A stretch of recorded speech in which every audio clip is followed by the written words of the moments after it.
May mood swing siya, pero okay naman. May ano? May mood swing pa rin. Okay naman.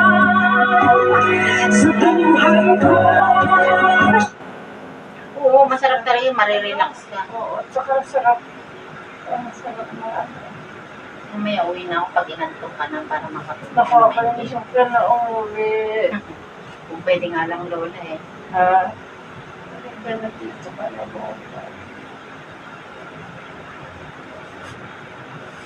Nakubukas kay Ate Sun eh. Ano, bakit? May nagtitinda nga ako sa kanya. Oo nga.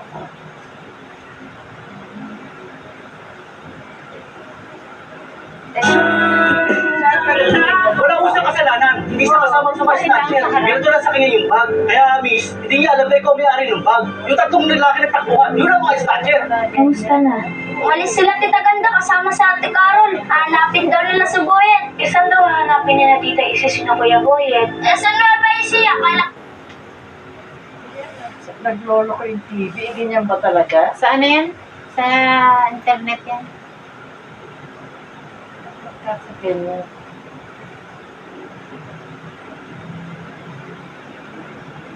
Kasi nila, doon si Boyet eh. Pwede bang pumunta ka dito sa bahay?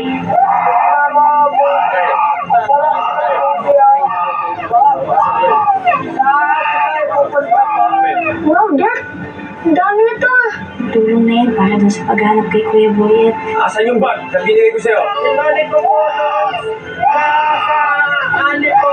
Gusto mo na matulad yan. Hindi ko na sure. Kuya, cellphone ko po ito. yan, kuya. Sayang din to. Huwag mo na matulad Kapalit ko ng bag na sinuli na ito. Abdol na to kanina. Alam ko sobrang nag-aalala kayo kay Boyet, pero magtiwala lang po tayo.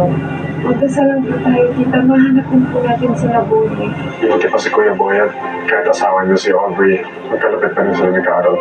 Anak si tatay na ang pagkain ko. Para kay baby. Ale!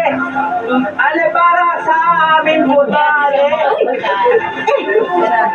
Almusal. Ale para sa nanay Mirna, mag-asawa kami ni Aubrey. Dapat lagi kami na magkasama para kay Bibi Angelo. Wala siyang magpapala sa'yo. Hindi mo na nga kami kayang buhayin eh. Umuwi na kayo sa Maynila, ha? Pag may nangyari pong masama sa inyo, hindi ko na kayo kaagod ng konsyensya, ha? Nanay Mirna! Nanay Mirna! Sa si Aubrey! Masaya ba din? Sabi ko kayo, kung pupunta ko matutulog ka dun eh. Sabi ko na ate. Ipachat ko lang ako kay Christopher. Hindi ko pala naman. May nangyari lang talaga masama kay na Boyet at sa kay Bibi Angelo. Wala kaming Patawarin ako ng Diyos.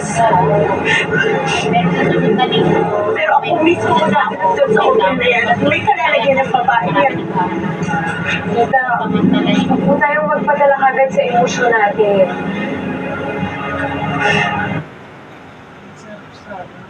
May relax ka niya, mamay matulog ka na.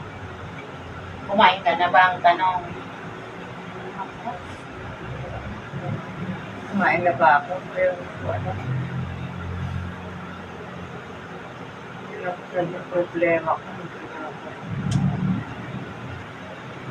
Tanda na ako talaga. Okay, hindi ka na. 81 ka na. 81 na sa birthday mo ah. Days na po. Malapit na yung birthday ko, no? Kakainan ka. Parang mabait akong tao eh. Pero pagka yung mga mahal ko na sa buhay nasasaktan, hindi ako magdadalawang isip paglaban sila magpatay. Kaya kumemba lang ang ma. Ha? Kapal ng mukha niya, Aubrey na yan. Napakawalang hiya. Isipin mo, Talaga yan. nilaglag ka agad sa ere si Boyet. Nalaman lang na nawala na siyang mahihita. Manang-mana dun sa nanay na mag-inang mukhang pera. May special content ko kaya ba?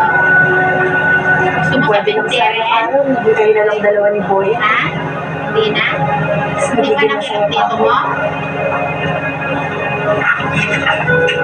Parang marinas ka. Baby Angelo, ayan na.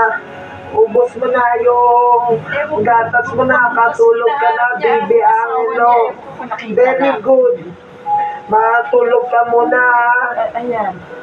Tulog ka muna, baby. Ganda-ganda ng baby talaga. Dito muna tayo, baby Angelo, para ligtas ka at Ito yung pabantayan bata yan, tayo hindi ni naglolo. Papa Jesus dito, baby. Magpapahinga lang muna si tatay, Napagod ako, baby Angelo, Tulog ka lang, baby. Anak, sino yung batang lalaki niya? Kilala ko. Ken-chan. Ha? Si Ken-chan.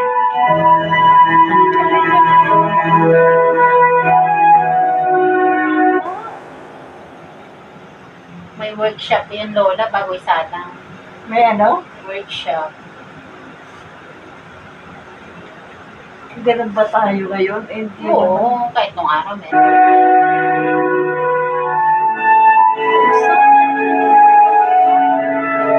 Mas na ang bata. Siguro nga.